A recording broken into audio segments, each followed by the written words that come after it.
You're welcome back to class again today. Very quickly, from the previous class, there was a mistake. I was going to write congregation, but I ended up writing congregation. So the mistake was this C is supposed to be G. It's congregation and not congregation. I'm so sorry about that. Alright, today my interest is actually to enrich your vocabulary and bring out some things that are very important for us to note. Alright, so for the first word is ox. Now what animal do you think ox is actually? It is actually a bull. An ox is a bull. It's a male castrated cattle, usually used as a beast of burden, for maybe for plowing, you understand? So that is an ox. So if you have been thinking that an ox is actually some sort of animal in your imagination, well, it is not. It is actually a bull. And a bull is the male of a cow. The cow is the female, the bull is the male, and the child is the calf.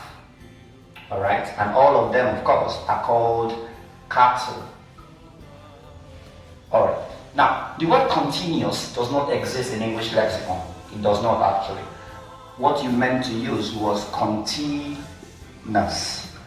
It is supposed to be N-U-O-U-S, not N-I-O-U-S. Yeah. Or you could say continua. These are the two ones you have in English dictionary. There's nothing like continuous. It is not I-O-U-S. Then installmentally, you don't pay installmentally. You pay in installments. Kindly note this. This is a very common mistake people make. Alright, the word taken aback, I'm sure many will know this. I just thought I should bring it back. Alright, taken aback is another word for surprise, amazed, bewildered, astounded, astonished. So let me just bewildered is another word for bewildered, surprise. It could even be a word for awe-stricken, and all the other ones I've said, astounded, astonished.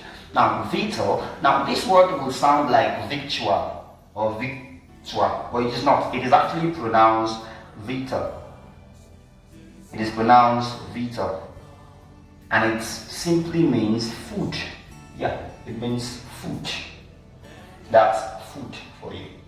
It's used in ancient English, not anymore. Then very quickly, this word is not pronounced rendezvous.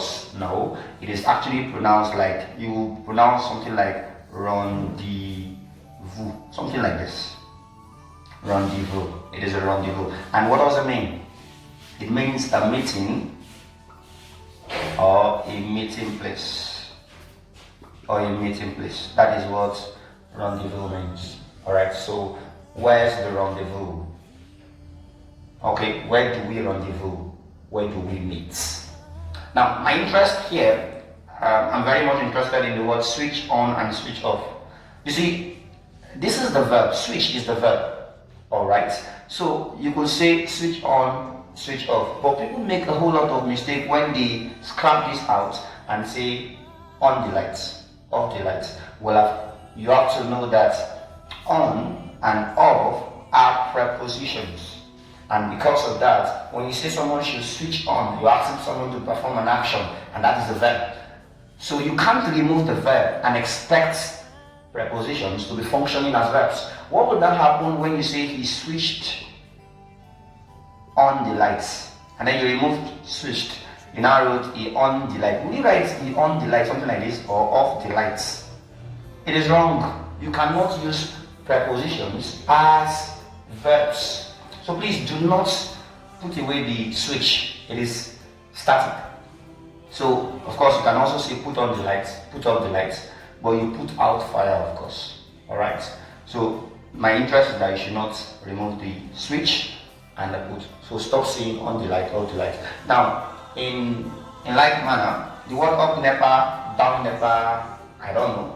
Well, it is not supposed to be up nepa, it is supposed to be when you have light, right? You see something like they have restored power. Power is restored.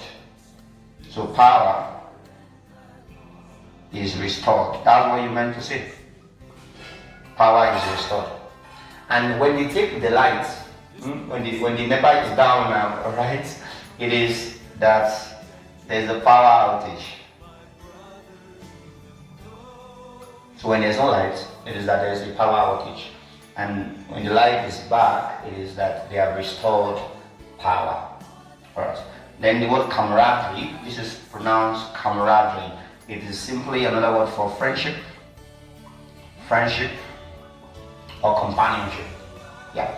And then, yes, this word full scarf, you know, those days in secondary school, I feel like, okay, tear a sheet of paper, oh, you have a full scarf sheet. It is not full, it's not F-U-L-L, because you'll be tempted to go for F-U-L-L. It is actually full scarf sheet. There's a history behind it, and this is not the time to see it.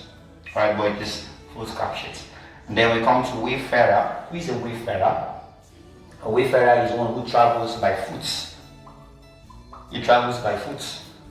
A wayfarer travels by foot. So that is a wayfarer. Alright. So so there was this time during the electioneering of Buhari, some people traveled from Lagos to Abuja by foot. And I'm not so sure, but I think I heard that. Then what is hiatus? Hiatus is simply a gap, an unexpected break. For instance, I've been lecturing every day. All of a sudden, I will go into oblivion. For 2 years, I'm not lecturing again. That means maybe I've gone on an hiatus. So it is like a break, but not more like like without permission, without notice, just an unexpected break. All right. It could also mean a gap in a series. Right? A gap in a series. You know, if you've been watching Indian films, you will have come across what they call intermission. Yeah, something like that. Then what is a lacuna? Now, for anybody into research, lacuna is very much a familiar word, because your research problem is actually to deal with a particular gap, a particular vacuum or blank space. So people have been talking about this issue, but this particular spot has not been dealt with. So that is the lacuna. So as you can see, hiatus and lacuna can actually be synonymous when it comes to gap, but when hiatus means break, they are not the same. Alright, then we come to tabula rasa. Well, it is a theory that postulated that the human mind is blank, that at best we are blank. That means that the society is responsible for the intelligence in the human being. But of course, as theorists, psychological theorists like Noam Chomsky, and even I myself believe, the human mind is not blank. It's not blank. It's neither blank nor blank. There is an enrichment at best. We call it innateness. So nobody is born blank. Nobody is born empty. All right. Now we come to swagan. Yes, swagan is just another word for dream, or vision. So of course you can say, what's a swagan in life? What's a vision in life? What's a dream in life? Like, my dream is to become a farmer. Wow, you can imagine. So that is swagan, dream or vision. All right. Now my interest here is to check how we spell this word. It is embarrass. Embarrass is R-double-R, and you have SS. R-R-S-S. It's not one R-S-S. And then you realize that in a car, you actually have two C's, CC and R. But in occurrence, you have CC and you have RR. Please kindly note that. Then this is very important. Pronouns. In pronouns, you have OU. But in pronunciation, you have U alone. It's very important to note that. Then of course, surroundings and premises. Surrounding and premises, you cannot do away with the S. No, if you do away with the S, the meaning changes. And the surroundings are dirty, not the surroundings is dirty. You don't give it a singular verb. The surroundings are dirty. The premises are dirty. Alright, so the S has to be there. If you remove the S, they will mean something else entirely. Yep. Alright, then shed light on. You shed light on something, that means you want to elucidate, you want to illuminate, you want to make something clearer. Now, the word shed light on is present tense. The past tense is still going to be shed light on. I hope you understand. So basically, these are the little things I want to espouse to use. But I also want to say, people say this a lot. I will do my possible best. Please stop doing your possible best. Scrap this. You either do your best or you do your utmost. Do your best or you do your utmost. There's nothing like possible best. So thank you for joining class today. Now, as you recall, in the last class, I started a series on the origin, of course, trying to get us familiar with the foundation of English.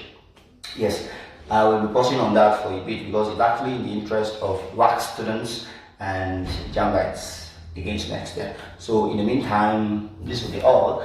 I really hope and believe that you have learned something. Thank you for joining class today.